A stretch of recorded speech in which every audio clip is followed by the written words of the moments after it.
Hello friends, మీరందరూ ఎలా ఉన్నారు? నేనైతే చాలా బాగున్నానండి. Welcome to Paisy and Ginisha's cuties channel. నా పేరు లక్ష్మి. ఈరోజు నాకు చాలా స్పెషల్ డే అండి.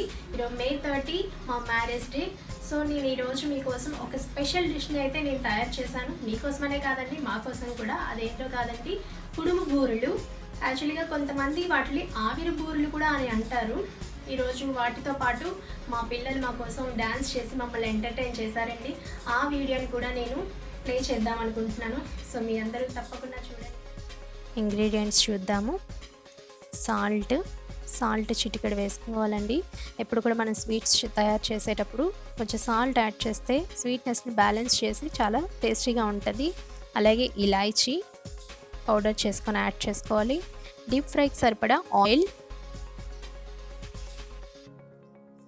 మినపప్పు, బియ్యం రెండు కలిపి నానబెట్టుకున్నాను. మినపప్పు 1 గ్లాస్ తీసుకుంటే బియ్యం 1.5 గ్లాస్ యాడ్ చేసుకోండి రైస్ని.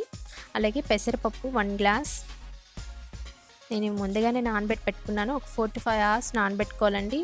అలాగే బెల్లము ఒక 2 కప్స్ తీసుకున్నానండి. మీకు సరిపడా చూసుకోండి. ఇక్కడ మినపప్పు, బియ్యం రెండు కలిపి నానబెట్టుకున్నాను. అలాగే పెసరపప్పు వేరుగా నానబెట్టుకోవాలి. మొత్తం ఇవి రెండు కూడా అంటే బియ్యము, పెసరపప్పు, మినపప్పు 3 కూడా ఒక 4 to 5 hours అనేది బాగా నానాలి. అండ్ అలాగే బెల్లము, బెల్లము మనం బ్యాటర్లో యాడ్ చేసుకుంటాము బియ్యం మినపప్పు రుబ్బులోని.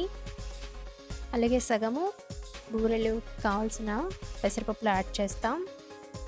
నేను ముందుగా మిక్సీ గిన్నె తీసుకున్నాను. అందులో ఫస్ట్ పెసరపప్పు నేను పేస్ట్ చేసుకుంటానండి. మెత్తగా రుబ్బుకోవాలి. పెసరపప్పుని మిక్సీ గిన్నెలోకి వేసుకున్నాను కదా, ఇందులో ఇప్పుడు కొంచెం సాల్ట్ వేద్దామండి. ఎక్కువ వేయకూడదు. అలాగే రుబ్బేటప్పుడు కొంచెం వాటర్ యాడ్ చేసుకొని మన ఇడ్లీ బ్యాటర్ ఎలా ఉంటుందో అలాగే యాడ్ చేయాలండి. అలాగే చేసుకోవాలి. చూద్దామండి, మూత తీసి. చూసారా ఎలా ఉందో? ఈ కన్సిస్టెన్సీలోకి రావాలండి. ఎందుకంటే మనం ఇప్పుడు పెసరపప్పుని ఇడ్లీ పెట్టుకోవాలండి. అందుకే దీనికి ఆవిరి బూరెలు, కుడుము బూరెలు అంటామండి. ఇడ్లీ బూరెలు అంటే బాగుండదు కదా. సో చూసారా, ఈ కన్సిస్టెన్సీలోకి రుబ్బుకోవాలి మనము. అదే మిక్సీ గిన్నెలో మినపప్పు, బియ్యం నానబెట్టుకున్నాం కదా, అవి యాడ్ చేస్తున్నానండి. వాటర్ కొద్దిగా యాడ్ చేసుకుంటూ గ్రైండ్ చేసుకోవాలి. ఇది కూడా సేమ్ ఇడ్లీ బ్యాటర్ లాగే గ్రైండ్ చేసుకోవాలి. కొంచెం సాల్ట్ ఇందులో కూడా యాడ్ చేసుకుందాము. ఇప్పుడు గ్రైండ్ చేసుకుందామండి మెత్తగా. మినపప్పు, బియ్యము సగం గ్రైండ్ అయిపోయింది. నేను ఇప్పుడు బెల్లం యాడ్ చేసుకుంటున్నాను. మీరు బెల్లంని కరిగించి ముందుగా వడకట్టుకొని ఆ వాటర్ని యాడ్ చేసుకోండి. బెల్లం వాటర్ని. వాటర్కి బదులుగా ఇడ్లీ బ్యాటర్ ఎలా ఉంటుందో అలాగే చూసుకోండి. వాటర్ మరి ఎక్కువ యాడ్ చేయొద్దు. నా బెల్లం ఇక్కడ డస్ట్ ఏం లేదు, అందుకే డైరెక్ట్గా యాడ్ చేసుకోవచ్చు. ఇక్కడ బ్యాటర్ అనేది రెడీ అయిపోయిందండి. కన్సిస్టెన్సీ జాగ్రత్తగా చూసుకోండి. లూజ్ అయితే కనుక మీరు కొంచెం మైదా పిండి యాడ్ చేసుకోవచ్చు, కానీ అలా కాకుండా చూసుకోండి. చూసారా, బ్యాటర్ ఇలా ఉండాలి. ఒకవేళ బ్యాటర్ లూజ్ అయితే కనుక మైదా పిండి యాడ్ చేసుకోండి. కానీ మైదా పిండి యాడ్ చేయడం వల్ల బూరెలు గట్టిగా వచ్చే అవకాశం ఉంటాయి.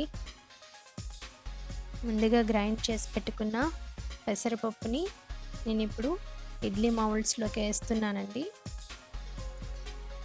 మీకు పిండి ఎక్కువ ఉంటే ఇంకో మౌల్డ్లో కూడా యాడ్ చేసి ఇడ్లీ ఎలా పెట్టుకుంటామో 1 by 1 ప్లేట్స్ అలా అరేంజ్ చేసుకోవచ్చు మీరు. నేను కోకోనట్ ఇక్కడ యాడ్ చేయటం మర్చిపోయాను పిండిలోని. మీ దగ్గర కోకోనట్ ఉంటే పచ్చి కొబ్బరి అనేది గ్రేట్ చేసేసి ఈ పిండిలోనే యాడ్ చేసేసి మీరు డైరెక్ట్గా ఇడ్లీ పెట్టేయచ్చు. సో నేను ఇందులో వేయటం మర్చిపోయాను కనుక నేను ఇప్పుడు లాస్ట్లో పైన అలా వేస్తున్నాను. కొబ్బరి వేసుకోవటం వల్ల బూరెలు అనేవి రుచి బాగా ఎక్కువగా ఉంటుంది. నా దగ్గర పచ్చి కొబ్బరి లేదు కనుక నేను ఎండు కొబ్బరి యాడ్ చేస్తున్నాను. ఏదన్నా యాడ్ చేసుకోవచ్చు. ఇప్పుడు దీన్ని ఇడ్లీ పాత్రలో పెడుతున్నాను. 5 to 7 మినిట్స్ కుక్ చేసుకోండి. ఒకసారి మూత తీసి చూద్దామండి కుక్ అయిందో లేదో మన ఇడ్లీ.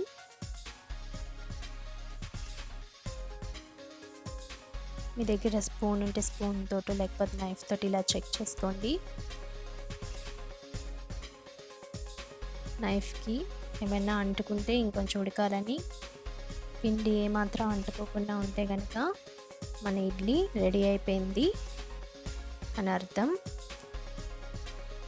5 to 7 మినిట్స్ తర్వాత మన ఇడ్లీ అనేది కుక్ అయిపోయింది. నేను బయటికి తీసేసుకున్నాను. బెల్లంలో ఇప్పుడు వాటర్ యాడ్ చేస్తున్నాను. నేను చెప్పాను కదండి, నా బెల్లం అయితే చాలా నీట్గా ఉంది. నేను ఆల్రెడీ యూజ్ చేశాను, డస్ట్ అనేది లేదు. మీరు మాత్రం బెల్లంని కరిగించి వడకట్టుకొని యూజ్ చేయండి. మన బెల్లం అనేది ఇక్కడ బాగా కరిగి ఒక తీగ పాకంలాగా రావాలి.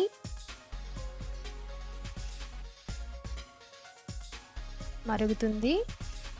మన ఇడ్లీ చల్లారిపోయాయి. నేను ఇప్పుడు సపరేట్ ప్లేట్లోకి తీసుకుంటున్నాను. చూసారా ఎంత ఈజీగా వచ్చేస్తున్నాయో. ఆయిల్ కూడా ఏమీ రాయనవసరం లేదండి ఇడ్లీ ప్లేట్స్కి. నేను కొబ్బరి అప్పుడు పిండిలో యాడ్ చేయటం మర్చిపోయాను కనుక పైన వేసుకున్నాను. మీరు మాత్రం పిండిలో యాడ్ చేసుకొని వేసుకోండి. ఇలా అయినా కూడా పర్వాలేదు. పచ్చి కొబ్బరి ఉంటే ఇంకా రుచి బాగుంటుంది. పచ్చి కొబ్బరి అయితే మీరు తురుముకున్న తర్వాత ఒక స్పూను నెయ్యి కళాయిలో వేసి కొంచెం ఫ్రై చేసుకోవాలండి. ఆ తర్వాత ఆ కొబ్బరి తురుముని పిండిలో యాడ్ చేసుకోవాలి. నాది డ్రై కోకోనట్ అండి, సో నేను ఫ్రై చేయనవసరం లేదు, డైరెక్ట్గానే యాడ్ చేసేసాను. ఇప్పుడు చిన్న పీసెస్గా కట్ చేసుకొని చల్లార్చుకుందాము. చల్లారిన తర్వాత దీన్ని మనము మిక్సీలో వేసుకొని గ్రైండ్ చేసుకోవాలి. బెల్లం చెక్ చేసుకుందామండి. ఇక్కడ చూడండి, గరిటెని లాస్ట్ డ్రాప్ అనేది థిక్గా వస్తుంది. సో ఈ కన్సిస్టెన్సీ సరిపోతుంది, లేదా తీగ పాకమైనా పర్వాలేదు. మన ఇడ్లీ పీసెస్ చల్లారిపోయాయి. ఇప్పుడు మిక్సీలో వేసుకుందాము. చేత్తో మెదుపుకోవాలంటే టైం పడుతుంది. మిక్సీలో అయితే ఫైన్గా అవుద్దండి. గ్రైండ్ చేసుకుందాం ఇప్పుడు. సో చూసారా, మిక్సీని ఆపుతూ ఆపుతూ వేయండి, అప్పుడు ఇలా ఫైన్గా అవుతుంది. ఇలాచీ పౌడర్ యాడ్ చేస్తున్నాను. బాగా కలుపుకోండి.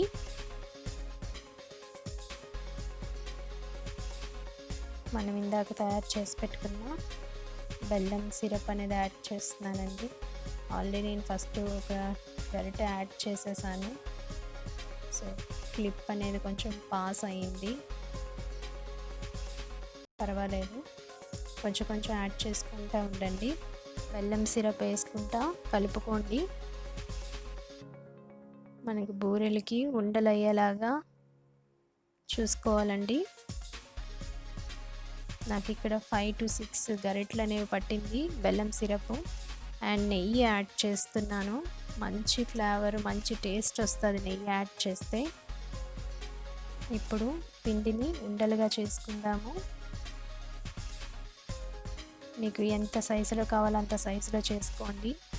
చాలా ఈజీ అండి. కొంచెం ముద్దను తీసుకొని చేత్తో ఉండలా చేసి 2 చేతుల మధ్యలో చుడితే అయిపోతుంది.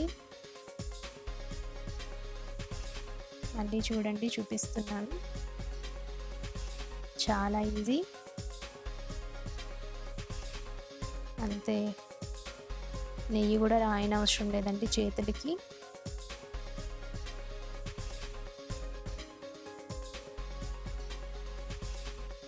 అలాగే అన్నీ చేసుకోండి.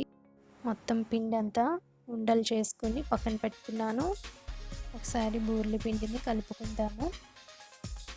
డీప్ ఫ్రైకి సరిపడా ఆయిల్ వేసుకొని స్టవ్ పైన పెట్టుకొని వేడి చేసుకుంటున్నాను.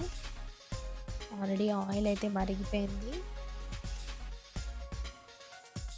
బూరెలకి చేసుకున్న ఉండల్ని ఆ బూరెల సోయలో వేసి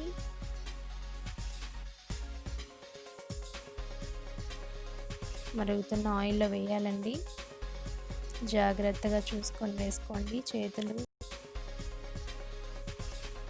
మీకు చేతులతో వేయటం రాకపోతే కనుక సూప్ తాగే స్పూన్స్ తోటి వేయచ్చండి. నేను వేస్తుంది సూప్ తాగే స్పూన్ తోటేనండి. మళ్ళీ ఇంకోసారి చూపిస్తా. ఆ ఉండల్ని అందులో వేసి ఆ స్పూన్ తోటి చక్కగా దాని పిండిలోని డిప్ చేసి రోల్ చేసి వేయటమేనండి. ఒకదానికొకటి అంటుకోకుండా వేసుకోండి. కళాయిలో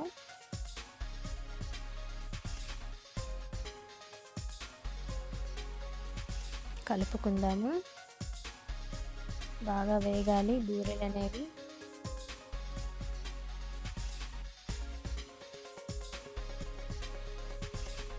ఫ్లేమ్ మీడియం లోలో పెట్టుకోండి.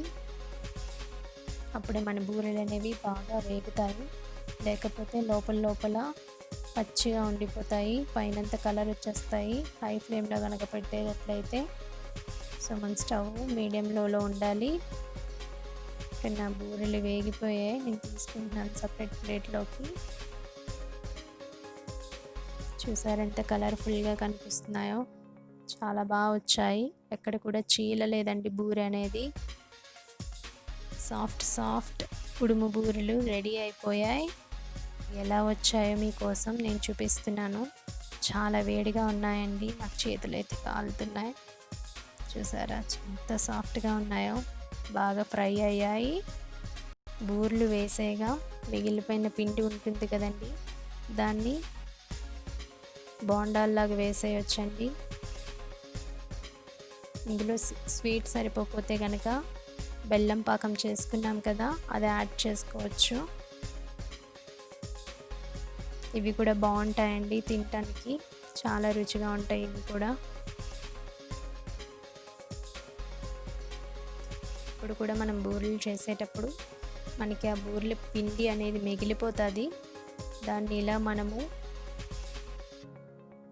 చేసేసుకోవచ్చండి. నా దగ్గర కూడా అలాగే మిగిలింది. నేను అలా వేస్తున్నాను. అవి ఫ్రై అయిపోయాయి. వేరే ప్లేట్లోకి తీసుకుంటున్నాను.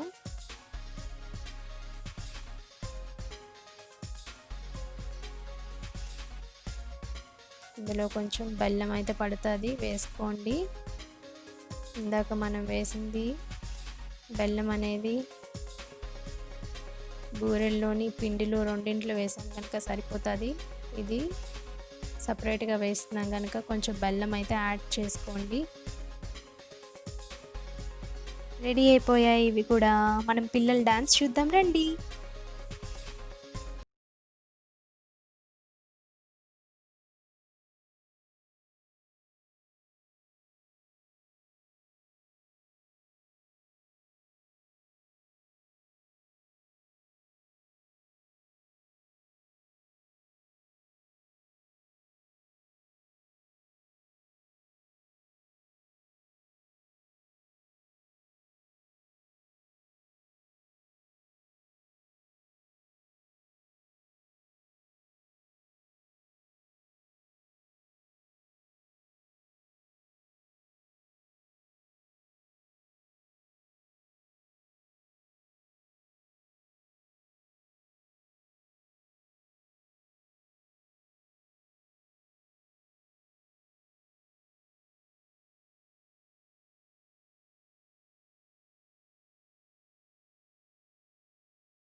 మ్యారేజ్ డే స్పెషల్గా మేము ఈ రోజు అయితే కుడుంబూలు తయారు చేసుకున్నాం ఇంట్లో. మీరు కూడా తప్పకుండా ట్రై చేయండి. అలాగే మీ రెసిపీ ఎలా వచ్చిందో నా కామెంట్ సెక్షన్లో షేర్ చేసుకోండి. అలాగే మీకు ఈ వీడియో నచ్చినట్లయితే లైక్ చేయండి, షేర్ చేయండి. Don't forget to subscribe button పక్కనే ఉన్న బెల్ ఐకాన్ని క్లిక్